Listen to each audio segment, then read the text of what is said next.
Today we're going to have a little think about energy. So we're going to begin by looking at a few questions. What is energy? Okay, so energy is needed to get work done.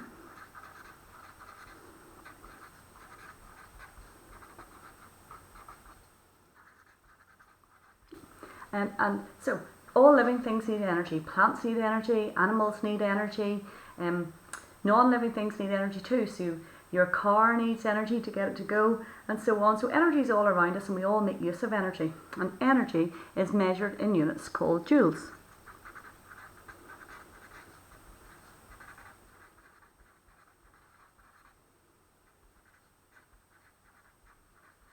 So we give joules a capital J as its symbol.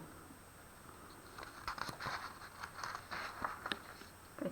So if we think about human beings then, why do we actually need energy? Okay. Well, you need energy to do all of your living processes.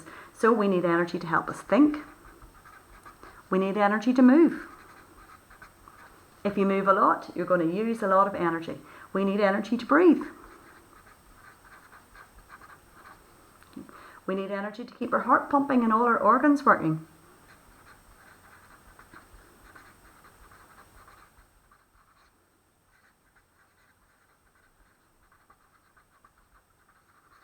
Even when you're asleep, you need energy.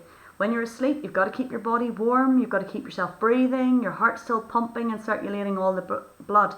So energy is still important even when you're sleeping. Little hibernating animals, they use energy as well. So we all need this energy, so where do we actually get our energy from? Well, our energy comes from our food. That's the source of our energy. So you can have a little look at food that you've bought. Okay, so if we look at food that we've bought, we'll quite often see little food labels on here. So this is one I've taken from a tin of beans, and on the food label there's some information. So you can have a little look in your cupboards. Okay, so if we look at the side, we can see a wee symbol here that says this is energy, and we've got two lots of units here. We've got kJ, which just means kilojoules. So 1000 joules is a kilojoule. Okay, and we've also got kilocalories. They're an older unit that you would have used to measure energy. Okay, so a lot of things will have per 100 grams. That allows us to compare different types of food. So I lift a tin of Sainsbury's baked beans, and I compare that to a tin of Heinz baked beans. We need to make sure we're comparing the same amount.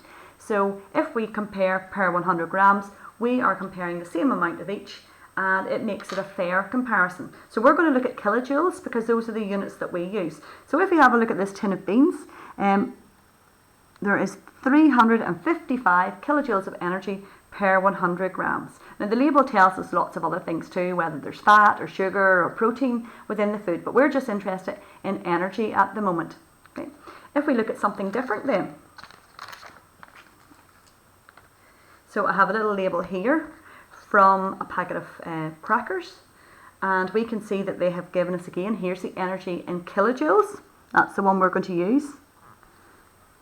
And we can see we are told how much we have per 100 grams. So this one has 1964 kilojoules per 100 grams. And they've also given you the amount per biscuit, because you're probably not going to eat 100 grams worth of crackers in one sitting. Okay, I've taken one off the bottom of a little punnet of tomatoes. Okay, and we can see as well, there's our energy in kilojoules, and tomatoes have 66 kilojoules of energy per 100 grams. So there's not as much energy in the tomatoes. Okay, so if you want to run a race, you're probably not going to run your race on tomatoes. You might opt for something more carbohydrate rich like your crackers. So we can compare the crackers with 1964 kilojoules per 100 grams. The tomatoes only have 66. So tomatoes don't have as much energy in them as the crackers. Now, some foods, like this next one, this is a little label from some orange juice, and if we have a look at this little label, because this is a liquid, we don't compare them in grams, we're having a little look at per 100 mils. Okay, so we can see kilojoules per 100 mils, and this juice only has 7 kilojoules per 100 mils, so not a lot of energy in it. But if we look at the label, we can see why. There's no added sugar.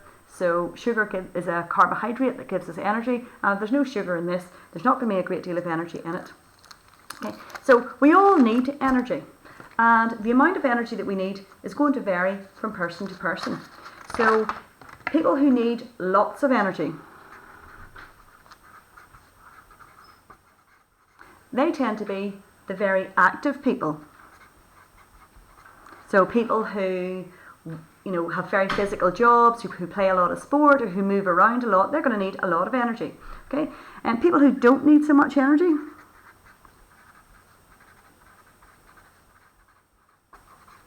well, they tend to be maybe people who have office jobs, who are sitting a lot of the day.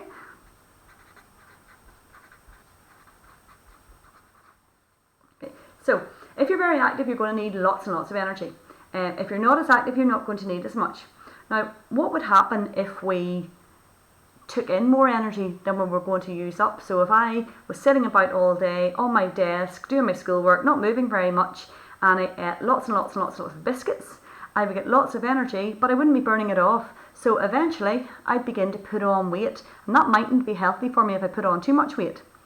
Likewise, if you were very, very active and you were doing a lot of sport and you were running about, moving about, and you didn't eat very much, then you wouldn't have enough energy to keep your body working. So that could be dangerous as well. So it's important that we get just the right amount of energy. So we get a healthy mix of food and we get the right amount of energy that our body needs. So what we take into our body, we should be burning up in the little activities that we do.